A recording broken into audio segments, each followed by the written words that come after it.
Good evening, everyone, and welcome to Book Bytes, a session where we take a particular book and then we take turns in order to expose and present particular chapters, and then we have a kind of a discussion based on that.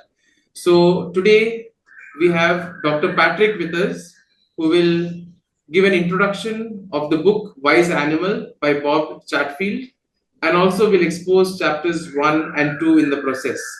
Now, a brief introduction of Dr. Patrick Arokeraj was born in Pune, completed his master's in philosophy from Loyola College, Satyanilayam, in 2002. He has also a master's in commerce from the Pune University, bachelor's in theology from Jnanadeepa, which he completed in 2009, was ordained a Jesuit priest in 2009, has an MPhil in philosophy from the Pune University, and his dissertation was on the theme Responsibility for the Other, Emmanuel Levinas on the development of ethical responsibility for the other. He's in the faculty of philosophy here at Satyanilayam, and also in charge of the Kolonbach Library at the moment. He also did his licentiate in clinical psychology from the Gregorian University, and the theme for his licentiate was integrated therapeutic approach towards treatment of cybersex addiction of priests and religious. He also completed his doctorate in clinical psychology in the year 2022 from the Gregorian University in Rome on the theme Smartphones and Transitional Objects and Potential Spaces, a phenomenological study of consecrated religious men. So, Dr. Patrick, we thank you first and foremost for accepting our invitation to introduce this book to us.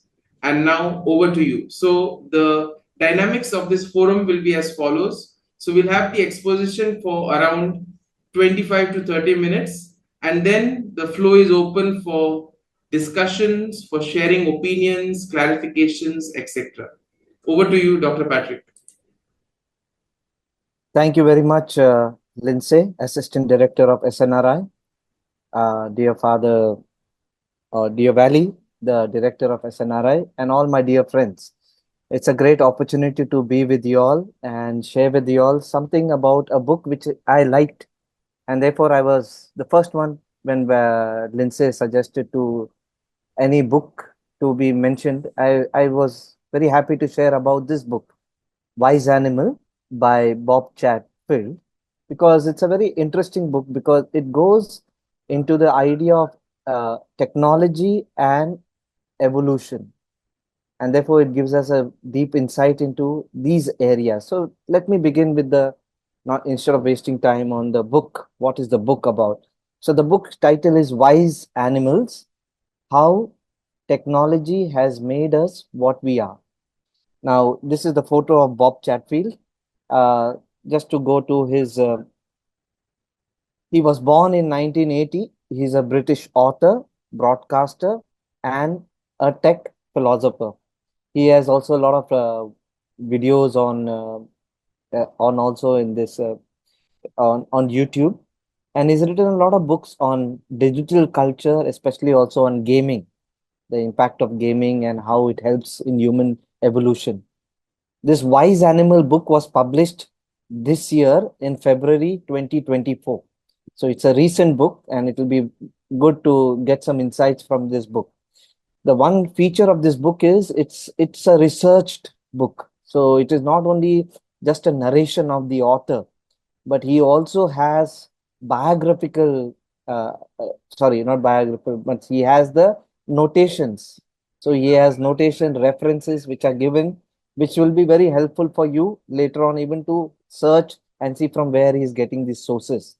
And so in that way, it is a very researched book, and he gives the references for his quotations or whatever he's suggesting. Now, what is the book all about? The book, Wise Animal, explores the history of our relationship with technology and our deep involvement with our creation, from the first use of tools and taming of fires. via the inventions of reading and printing to development of our computers, creation of internet, and emergence of AI. So he's exploring how humans and technology have evolved together. And the book tries to show that rather than seeing the technology as a threat, this is more about seeing how humans and technology are part of who they are. Means we become because of our relationship with technologies. So therefore, these are some of the ideas he will try to show through this book. So before I introduce the book, also I would like to show you the content of the book so that you can be interested in buying the book having your own personal book, or you also have audio book available of this book, which is available on Audible website. The book contains two parts. So first part is called as Origins, and the second part is called as Destination. Let me see. Yeah, Destination. So the first part deals with technology in deep time. Here, all he is doing is trying to show us the myths that we have about technology, the delusions that we have. And he tries to show whether it is real or fabricated, or can we really believe in these myths that are there emerging around technology.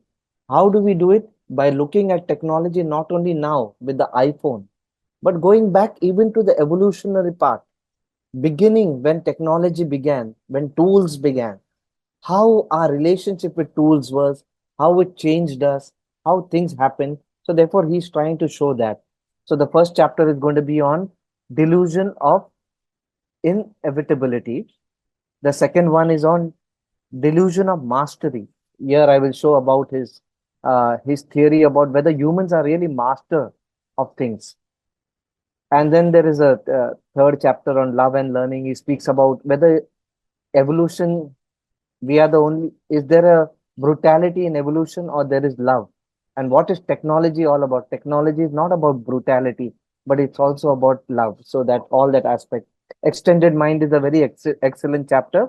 We speaks about the delusions of how technology is not only it, but it's also us.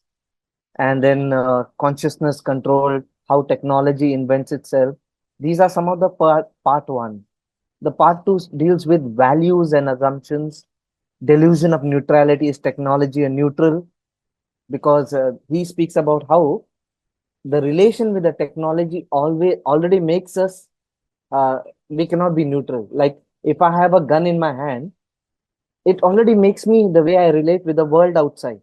If I don't have a gun, I relate in another way. So therefore, he speaks about this neutrality aspect.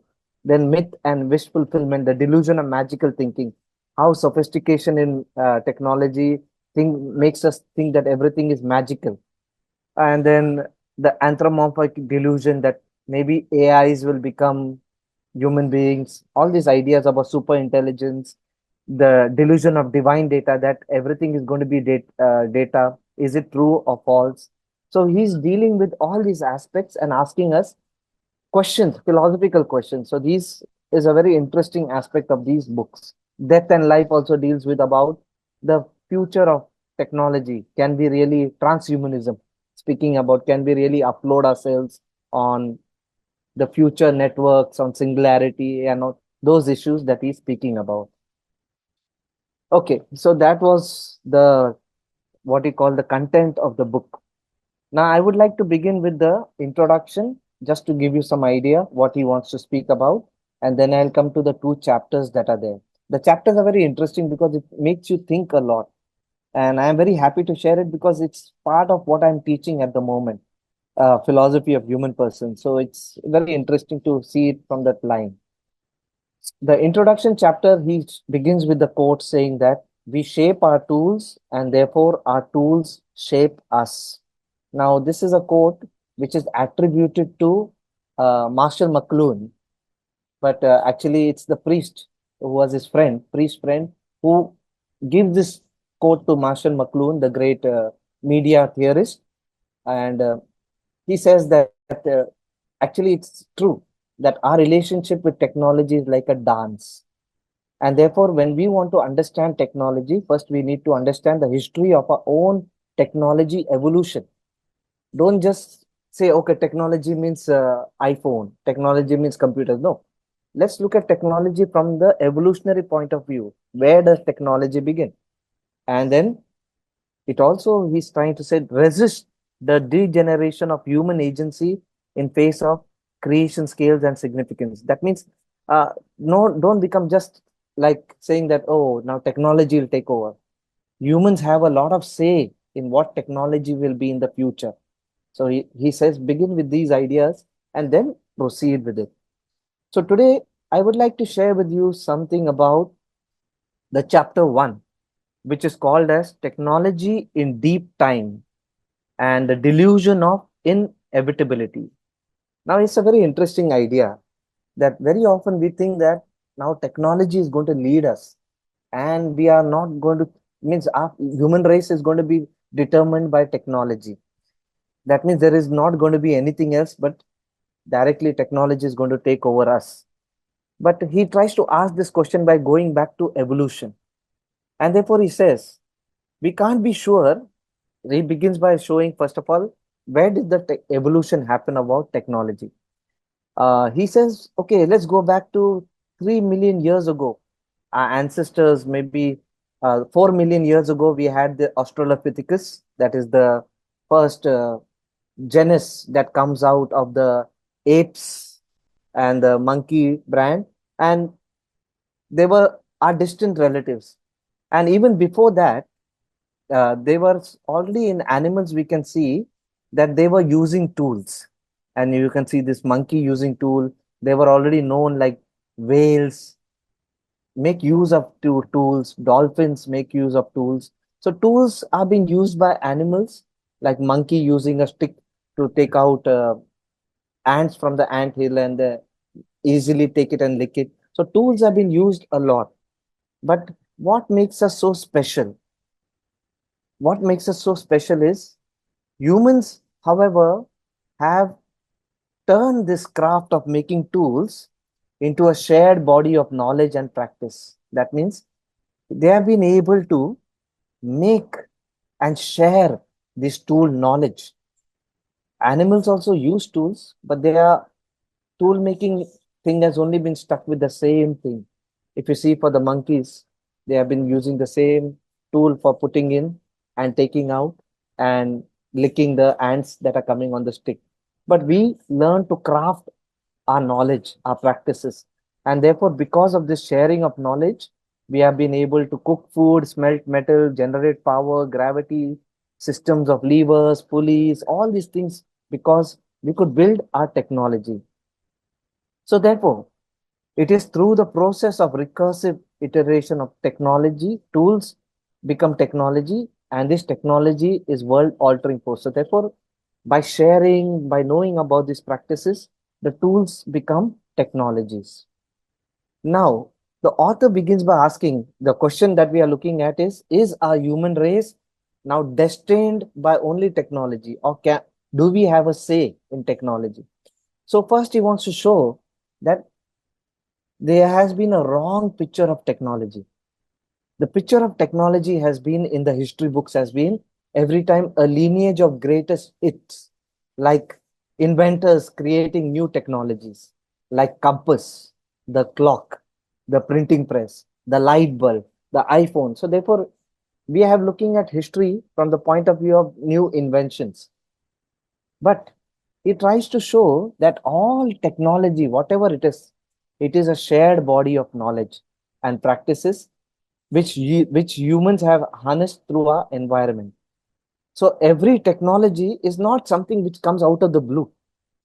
The technology is a recombination of older technologies. And he gives a nice example in this chapter of the printing press, because printing press is seen as one of the greatest revolutions. And Johannes Gutenberg is seen as the main man who changed the way of technology of printing. But even before Johannes Gutenberg began the printing press, there was already the technology of printing that was going on in China. So 800 years, Chinese already applied printing pages to text on paper on bamboos. So they were already practicing it. Now, if you go to see 12 2034, the Korean civil minister already developed the art of making bronze words which could be fitted into the bamboo shapes and could be used for printing. The first printing was of the Buddhist texts, which was done by coin minting. It was called a coin minting technique. So we cannot say that Johannes Gutenberg is the first one to do the printing, because every technology has been built up on older technologies. So it has always been a usage of older technology. So he shows that the knowledge of wine presses, because at that time when Gutenberg began, he had the knowledge of wine press, so that how to press the printing, the metal alloy, how to make the alphabets, the Roman alphabets, the ink that was there, all this came together. And therefore, because of the pre-existing technology, this new technology emerged. So he says two insights are very important to understand. The survival of technology requires two things. That technology cannot survive without the person who is there to manufacture it.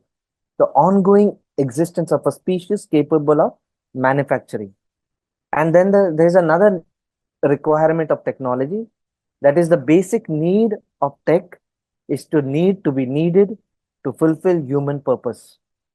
Hence, tech cannot be having its destination apart from human beings.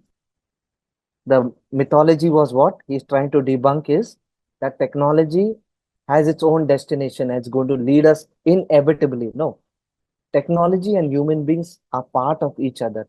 Technology needs human beings, and technology needs to be needed by human beings. So therefore, these are two important aspects he brings in his part. Now, in this chapter, he tries to show also that there is a history of human beings, that technology created civilization. And now he tries to debunk that idea that from hunter-gatherers to agriculture technology became, and then civilization began. And therefore, the normal idea of everything is that human transitions of hunter-gatherers to agriculture required them to first domesticate animals who became their biological tools to be used for human purpose. Then, by the Bronze Age, due to the technology of smelting of tin and copper, we saw the birth of first civilization to build prototype nations like Central Authority, Sumerian, ancient Egypt, Indus Valley, ancient China. So the normal thinking is that technology has grown with civilization, or technology has helped civilization. This is a history that is shown normally. But he will try to show now different ways. The role of technology in civilization birth is very significant. Social complexities necessarily arose from technological innovations. This is a story is right, true, he says, but it also is not completely true. Why? Because if you look at it closely, the more complex the narrative of cause and effect become, the more any suggestion of linear progress from primitive civilized turn out to be misrepresentation of the strangeness and the uncertainty of our species development. Therefore, there has not been a linear progress of technology and civilization. To say that agriculture city states were required for large scale projects, that's not true. Because even before agriculture began, our hunter gatherers already had technology to build complex things. And he tries to prove it through different archaeological sites. The first archaeological site he shows is Göbekli Tepe. Göbekli Tepe is in Turkey. This is the first human temple to be built, and it is not built by agriculture. They are proto-agriculturists. They are hunter-gatherers going to be agriculturists. And they, on the stone rocks, if you see T, there is symbols, there are animals. So therefore, these people were already having technology. So it's not that agriculture came, then technology developed, civilization became. So this is one thing you should need to remember. Second thing, He gives an example of this idols, which was found in Russia one way, where it's the oldest idol, wooden sculpture. But this is coming in not in the agriculture age, even before the agriculture age. Third, he gives 25,000 years, even before civilization began. We see in Russia, near the river Don, a structure of skeletons of all this mammoth wood, all the skeletons of the mammoth animal, and it is made into somewhat of a temple, trying to show that even before agriculture, there was a technology to build things. All this existed outside the grand narrative of cities, nations, laws, monarchs, often treated as synonym with culture and mass collaboration. We find blurring lines everywhere we look, microcosm of technology and cultural evolution that speaks to the plethora of possible futures. So therefore, lot of we cannot have a direct technology as created with civilization, but there were a lot of possible futures that were there. And therefore, he brings out a very important point. Technology is the expression of our thought, belief, and culture. And therefore, our thought, belief, and culture is what drove innovations. So, therefore, it's a foundational delusion. This book is aimed against that technology has immemorially driven our species along a certain road. No, it is us, our species, through our technology, have determined different roads. So it is not that technology is leading us, but we, along with technology, are progressing towards the future. And this is very important aspect for him in this chapter. So therefore, he is breaking the myth of delusion of inevitability. Now he comes to this aspect also. What about today's future? Is it preordained? Because we see technology rising at a very fast pace. We see there is a lot of innovations that are happening, and therefore he reminds us that there is no predetermined path. There can be possible futures because technology is always dependent on human beings. And he shows this: the time in the human sense doesn't mean much when it comes to technology. Unlike something living, a tool doesn't itself struggle to survive or pass on its pattern. Without its maker and maintenance, it is nothing. For all ferocious sophistications in the 21st century technologies are like the earliest stone axes in this respect. So therefore, he tries to show that actually all our technologies are like tools only, part of us. It is we, with our belief, with our culture, who shape our future with technology. So without human manufacture, maintenance, refinement, they are merely matters. They are like fires of a factory, a power which has gone out when humans are not there, or like a factory which is abandoned. So he gives an image of that. So therefore, human-made world is contingent in ways that constantly challenge us to rethink what it means to be human. So our usage of technology tells us more about us than about technology. It tells us how human beings are so versatile. Human beings are creative. Human beings are able to go beyond. To be a tool making creature caught up in a system where we create but did not choose to. So, therefore, he brings this statement very strongly. Now, in this part, he also shares that technology is going at an exponential rate. And he gives that example of the Moore's law. The Moore's law is a law which given by Moore, the CEO of IBM, who shared that when he wrote a paper in 1965 or 75 about the future of technology. And he said that technology will get cheaper and faster every 6 months. He was trying to say that it gets doubled up, doubled up. But when he wrote that paper, he was looking at transistors and transistors in chips, which were doubling up.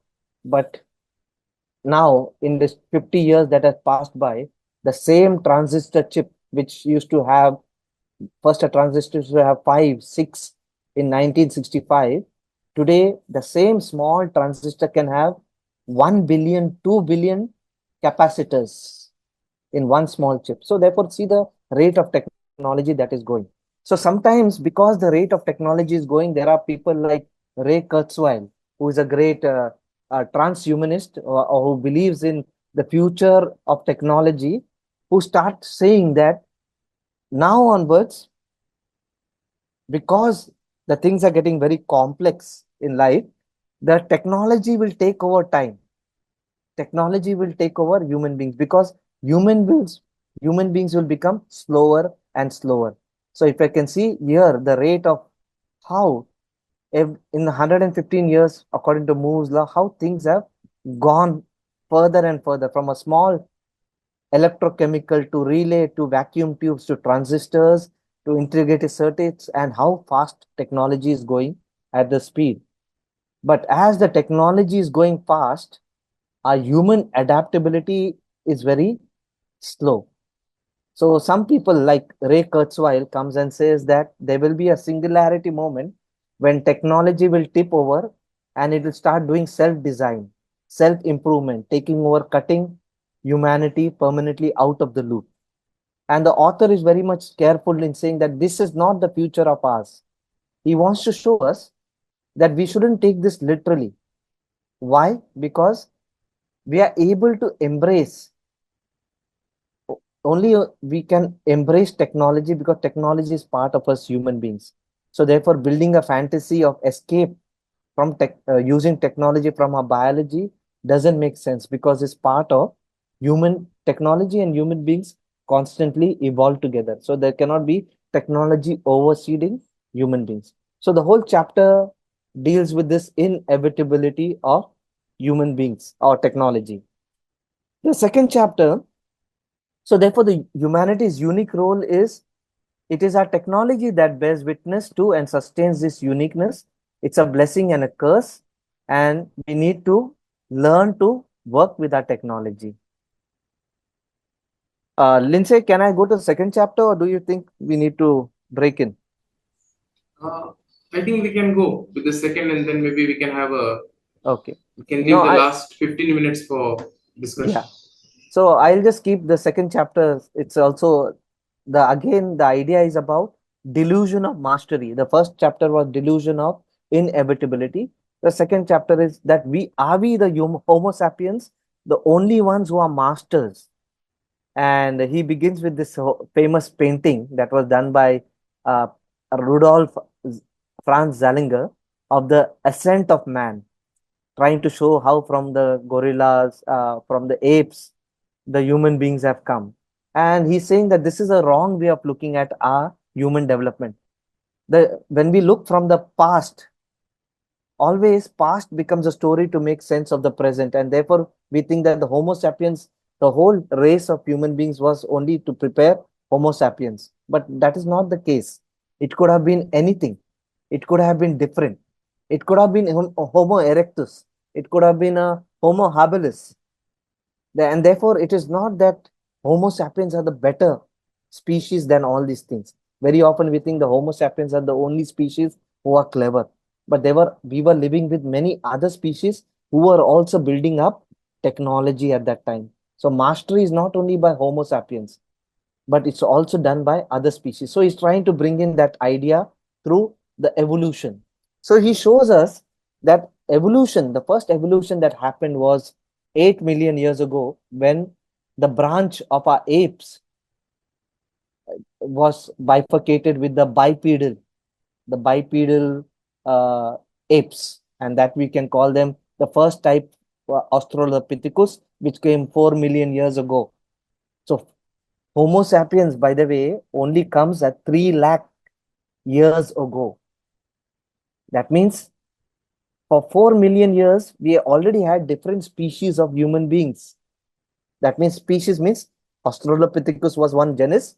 Then by 2 million years, we had a Homo, the genus that is called the group Homo, that was already existing. And there were a lot of species that were existing with Homo sapiens, like Homo habilis, Homo erectus, Homo heidelbergens, Homo sapiens, Homo neanderthals. These were all same features. They were also making tools.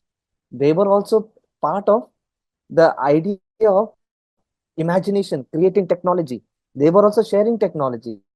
So he tries to show that Homo sapien is not the only greatest people who began suddenly having innovations. There were other species also part of us. And in fact, he shows us, first of all, that Homo sapiens, our DNA, has the DNA sequence of part of the Homo erectus, Neanderthals. Some of their DNA is also part of our DNA, trying to show that we had intermingled with them. We were part of them. So therefore, it's not like Homo sapien is the ideal species. So therefore, masters of the creation. So therefore, tool making was a common thing among the homogeneous. That means the people who were similar. So apes, monkeys used to use tools. And if you go to see the Homo habilis, the Homo erectus, Homo neanderthals, and Homo sapiens. We are the last species to come, but tool making was already being done by these people. The earlier Homo habilis means handyman because his hands were crafted to make tools. Homo erectus was the one who also was working with fire. Homo neanderthals, we know according to their place, they had customs, cultures, burying cultures like human beings. So all of them were similar to us. So we cannot say that we are the masters. So here he comes to a very important question, I think, which is very important for us. What is the difference between technology and tools? What is the difference between technology and tools? And he says that though Homo erectus started making tools, hand axes, 1.7 million years ago, we find them already in France, in San Ashul, therefore they are called as Ashulian technology. These personal hand axes were the first object truly to deserve as the status of technology. So we need to break the mythology that Homo sapiens made tools and technology. Already, Homo erectus was preparing hand axes. So, what you need for making a technology is there are two things important: imagination and mental time travel. That means individuals should be able to look at a stone and read through that stone that it could be made into an axe. And that person should also have memory to go back, past, present, to understand what mistakes he has done, how to explain this thing.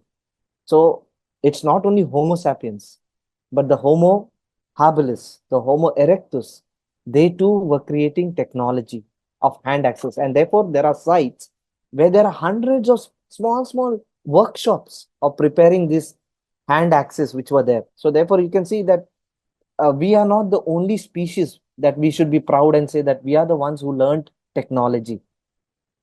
So he explains what is imagination that is required for technology. The implicit standard to form technology tools, somehow ancient hominins reached the point where they could look at a hunk of stone and see within it both the tools it might become and the purpose it might make. Time travel, what does it mean? Modern human beings made little neurological distinction between past, present, future. No other creature is capable of thinking outside present moment with anything like our sophistication. Therefore, we can see that hominins, that means the genus Homo, that is Homo erectus, Homo habilis, Homo neanderthals, Homo sapiens, they all were able to also connect past, present, and future. Their minds became capable of both stimulating and sharing accounts of potential world state. Therefore, they could share their technology. There are workshops where there were even children learning. So therefore, archaeologists have discovered sites which even Homo sapiens has only coming 3 lakh years ago. But 1 million years ago also, there was a workshop of building technologies. So we are the last of the hominins.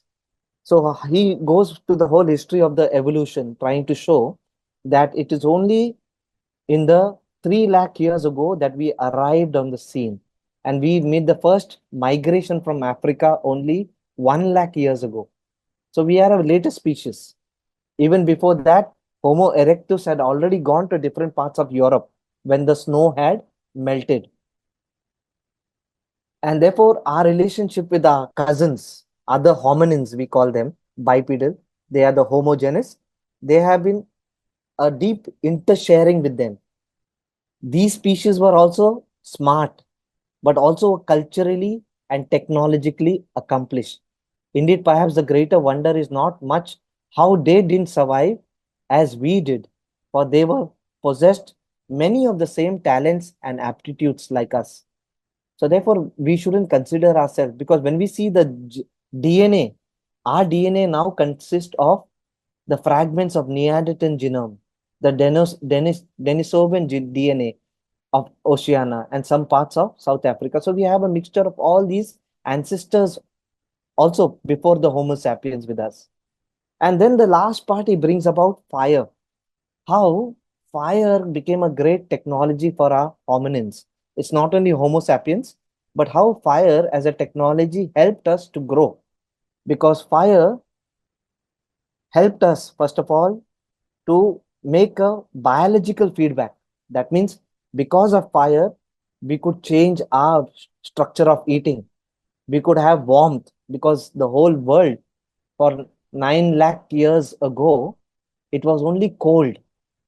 It is only because of artificial fire that we could learn to fight the cold. We could learn to survive in the cold. And therefore, mastery of fire became a very important aspect for all the hominins. But Homo sapiens became much more versatile in using fire. And therefore, they used it for betterment of their survival and also for traveling beyond Africa. And he goes on to say that thanks to this fire, unfortunately, this fire, though it is a blessing for us, it is becoming a curse, because now we have reached an age where fire is becoming so hot, we are entering to global warming. So in earlier, fire was cold era. Now it is a fire era, and there is going to be global warming, and there is no turning back. So fire is our evolutionary companion, a foundational technology, and it remains ours to harness, to grasp this technology. So with that, he ends the book of trying to show us these two chapters, first on inevitability, and the second chapter is on showing us that mastery doesn't mean that Homo sapiens are master, but they had these cousins, Homo neanderthals, Homo erectus, Homo habilis, who were also building up technology, who had imagination, who also had this freedom of time travel in their mind. I think with this, the two chapters are explained, and I think we can open up for discussion.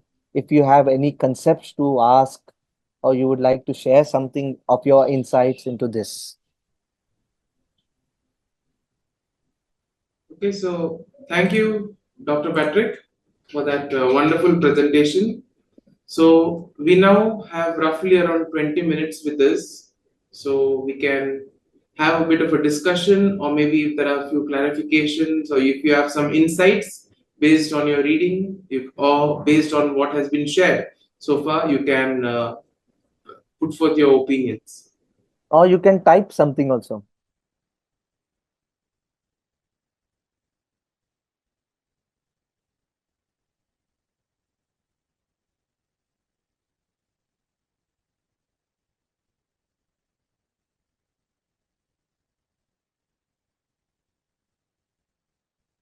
Uh,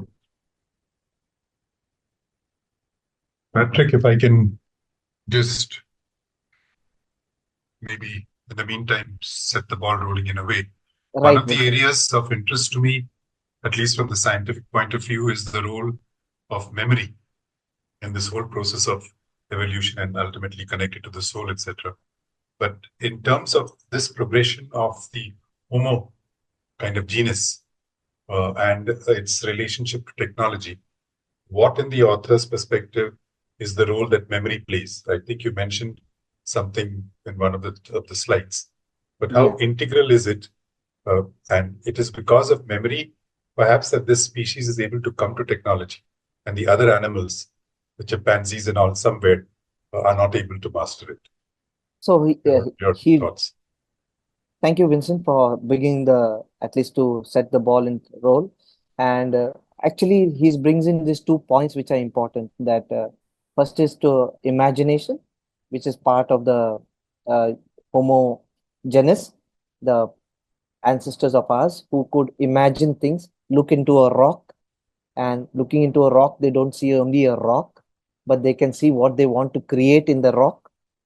And therefore, they could know the technology, how to hit the rock, where to hit the rock, how to sharpen the rock, where the volcanic rocks have to be hit, and what strike has to be done. So, therefore, that imagination and memory, as you said, yes, memory also plays. Time travel is the memory, which is a very important aspect. Because of this memory aspect, they could share what they have with others. Therefore, there was a workshop of the homogeneous people who are already sharing whatever they had experienced with one another. Therefore, technology and tools, that's the difference. Technology is more about sharing the knowledge that we have with one another, creating a knowledge, body of knowledge. And that only comes with memory. So, storage of memory. So, I think the author is more on this aspect of memories help a lot. Thanks for that. I may have to leave because I have some other program, but I'll Sure, wait a Vincent. couple of minutes. Yeah. Thanks a lot, but for listening. Enjoyed the whole process. Learned a lot.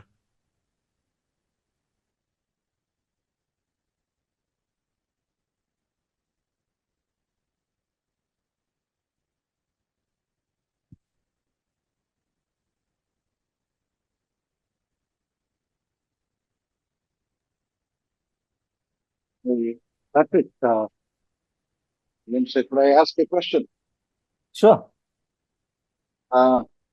Patrick, thank you for this exposing of the two chapters. Though I have not read the book, I just got a gist of it. For me, interesting chapter was the second chapter, uh, where he makes a distinction between tools and technology. That seems to be quite interesting. Now, very often, as you sometimes mention, very often technology is seen in a very bad light. It's as though something dangerous. Even Heidegger, for that matter, in his one of his on the question of technology, I think, a book he wrote, he was saying that in a way we have to get away from technology in order to do philosophy. Uh, I've not read the full book, but that seems to be a view he is taking. But here seems to be what's interesting for me is the words he uses everywhere delusion.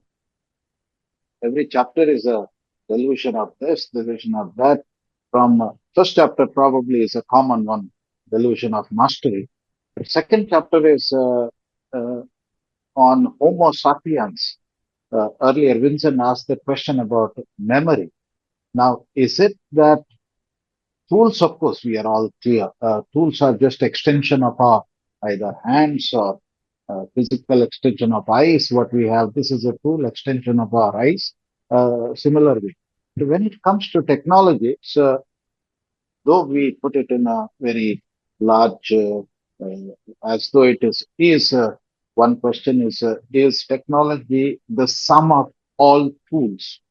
All tools put together society uses is technology, or technology goes something beyond a kind of I don't know whether it is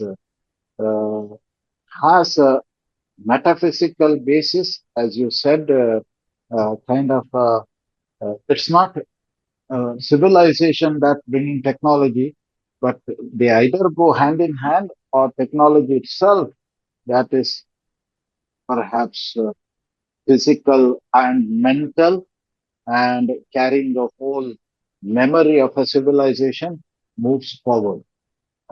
Since I have not read, maybe you have read something. What does Tom Chatfield say about this? So thank you, Valley, for bringing out this idea whether technology is something outside or technology is within us. That is what you are asking the question about. And the idea is the author is trying to show that technology and human beings co-evolve together. That means it's not something outside, but it is also expression of our belief culture, belief system, desires. So technology cannot live on its own. It needs human beings.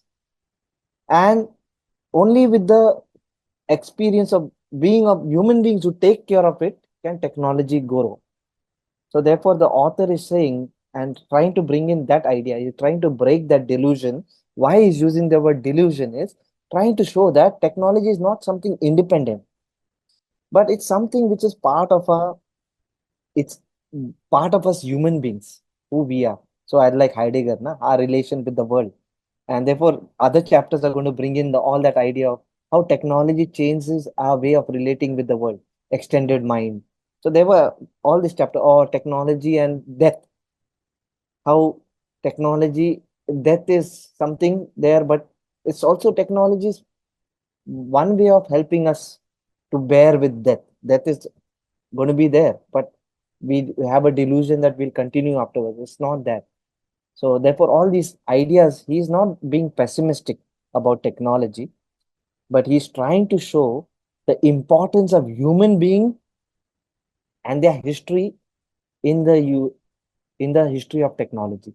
So we cannot study technology by just understanding, okay, smartphone was invented here, this was invented here, computer was invented here. This is not the way of understanding technology. If you want to understand technology, go back to the early civilization, go back to the first humans or humanoids, how they related with technology. How was this relation later build up civilization? So that is the idea of it. How the relationship between them. It's an expression of culture. So I agree with you. The author also believes that it's more about expression of our culture, belief, desires.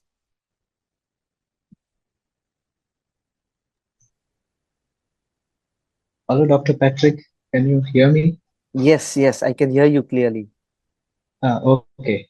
Okay. So I really appreciate the way you have explored the chapters, and it has brought about a lot of understanding that technology has not to be seen as an invention point of view, but it has to be Yes, seen as a interconnected system. right. And that's a very good insight that we get from this book.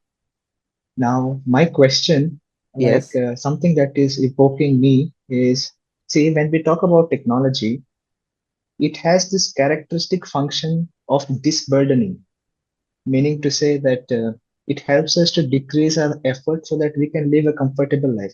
See, we do things why? So that it can help us disburden ourselves. right. But my problem is, this is the irony of technology, I believe. Now, the problem here is, while doing this, we are losing touch with the reality that is outside. Just take, for example, um, oven. We have all ovens in our own houses, Yes. Now, the function of the oven is to heat something. Hmm. And usually in the olden days, what we used to do is we used to collect wood. We used to collect wood, and then we used to have that process of putting it, and we used to have many people used to go and collect wood. So what my problem is, in the process of disburdening this, we are also trying to move away from the reality. So how do you approach these things as we are talking about this technology as a system? A very good question, Vector. And Dexter, this is what he was trying to bring in also in the first chapter, the same idea that, like you mentioned about how technologies are disburdening. That means I, what it makes it easy for me to do, and I'm losing touch with technology. And the ultimately is trying to show also is that it's not going to be like technology taking over, like oven, or we are going to be losing touch. He's trying to show in that singularity moment, like Ray Kurzweil is also saying the same thing, as we are going to go, technology will take over and we lose touch with who we are, because technology will determine, it will self evolve, and we will be losing touch with who we are. But according to the author, the idea is that technology is integrated with our human desires and beliefs, so it cannot evolve without us.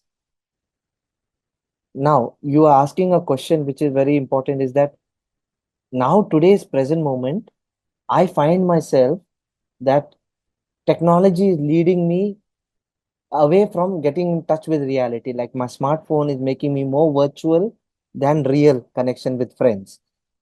Technology like washing machine is making my clothes washing more than my physical body, right?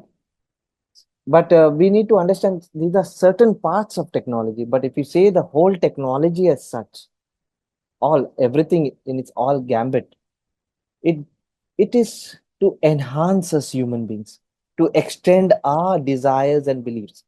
So technology, according to the author, is to help us to grow, to become who we are, our desires, our beliefs. And therefore, yes, it has its negative sides. And any technology will have its positive and negative. But we cannot get away from live without technology. Neither we can say that only technology will relate. Technology and human beings will always be together. And the question that you're asking is, what is the solution?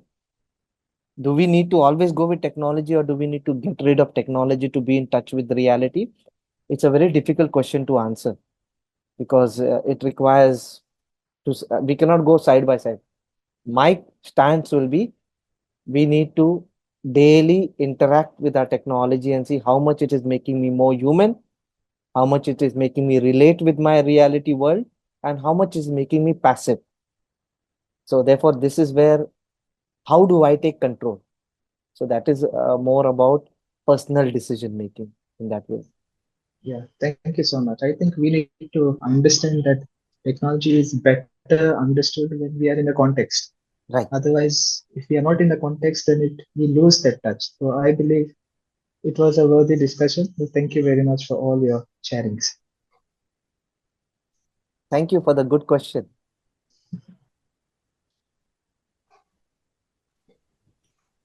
Patrick, thank you for your presentation. Now, in the first chapter on the delusion of inevitability, he basically speaks about technology as evolution. So, as recombination of older technologies resembling kind of biological evolution. And as we have heard the saying, necessity is the mother of invention. Now, do we see that with the development or the rate at which technology is improving or developing, that there's a kind of an inward movement? Like earlier, we see that because things were not there, people would the whole communal factor was there. Do you think now it is more of an turning inward towards an individualistic kind of age? Or it's moving towards internal, the idea that uh, or we are becoming more selfish in that means, Could be, we could consider something like that in the or sense. self-preserving than reaching out to others in that way. Yeah, because uh, earlier, yeah, I would say it all depends on perspectives, because technology is a reflection of a culture. Okay, it's not something independent of a culture. If the culture is reaching out culture, the technology will also show that reaching out culture. But if a culture like Western culture is more about independence, more about self-assertiveness, then the technology will also use that culture. And therefore, we cannot blame technology forcing it on us. But technology is a game that plays with the culture. So technology is an expression of our culture. And therefore, I always call it's like amplification of culture, inner desires, and self.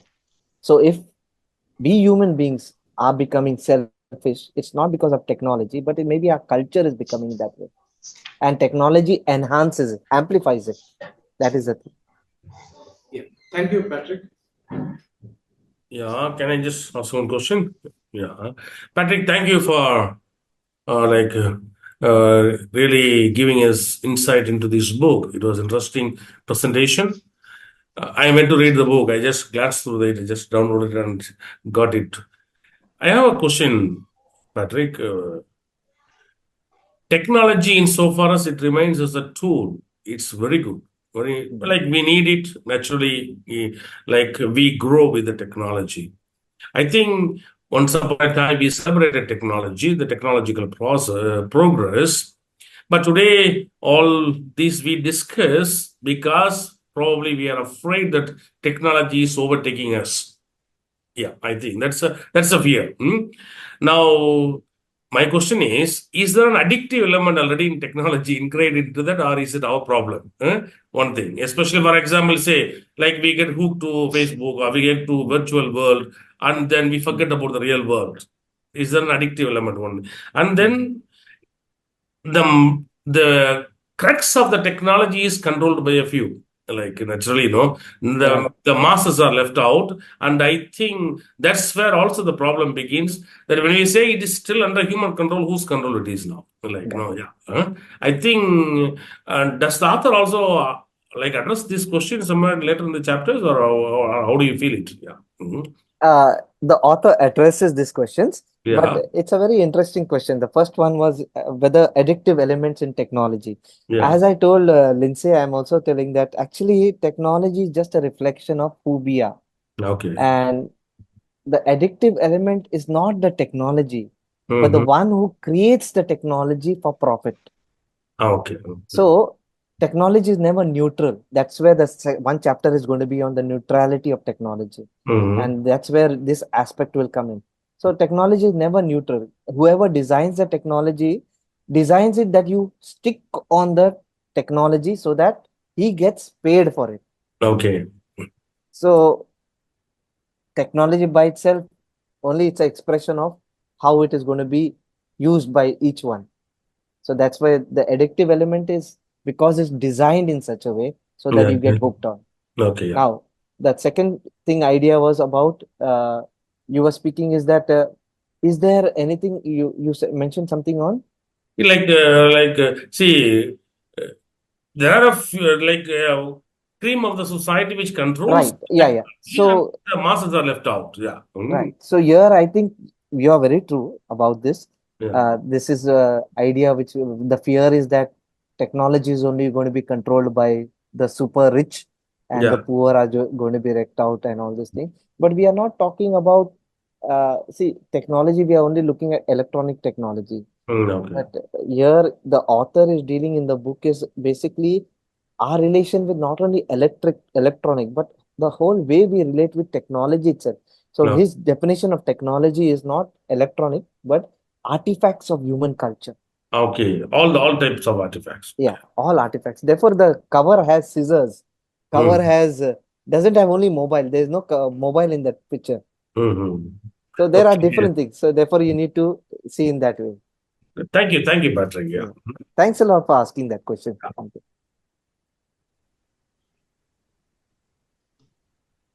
Okay, so thank you, Patrick, for answering our questions, and thank you all for participating. Unfortunately, we've run short of time. So, next session of Book Bytes will be on the 14th of August. So, we'll be taking a look at chapters 3 and 4. So, if any one of you would like to volunteer to expose chapter 3 or chapter 4, feel free to write to us, and so that all of us can collaborate in this way and take turns and kind of build a kind of a circle of sharing information, insights, etc. So thank you once again, and we hope to see you also for our other programs. Thank you very much and have a good evening. Thank you. Thank you, Lindsay. Thank for you. hosting. Thank you. Thank you, Patrick. Thank you. Thank you, everyone. So thank you, Thank you, everyone. thank you. Thank you, Lindsay, and